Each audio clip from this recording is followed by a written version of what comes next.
अस्सलाम वालेकुम to all viewers. मैं हूं आपका host Yasir Wattoo, agriculture researcher.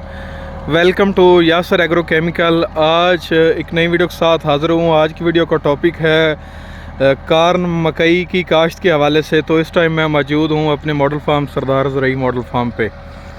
तो ये माशाल्लाह मेरे फार्म पे दोनों टाइगर मौजूद हैं। ये इस टाइगर की नई जो एडिशन हुई है हमारे फार्म पे, ये इस दफ़ा माशाल्लाह नया ही आया, अभी कोई 20 घंटे ही चला है। तो एक टाइगर जो है वो आप देख सकते हैं, वो खालियाँ निकाल रहा है। इसके ज़रिए मैंने ख़ुद ज़मीन तैयार की है, तो इसलिए मैं सॉरी वीडियो में नहीं आ सकता क्योंकि मेरी कंडीशन जो है वो बहुत ख़राब हुई है मट्टी से। हालात बहुत ख़राब हैं। ज़मीन तैयार की है 20 एकड़।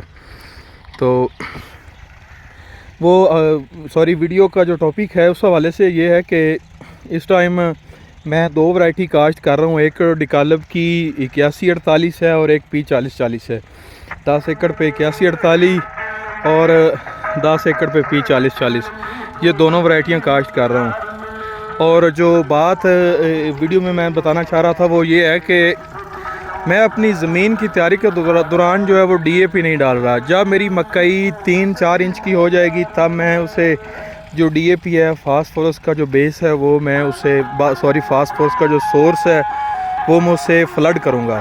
तो आप लोगों से भी यही इल्तिजा है कि आप फ्लड करें, क्योंकि मुझे उसके रिज़ल्ट्स जो भारिया मकई पे बहुत अच्छे मिले हैं।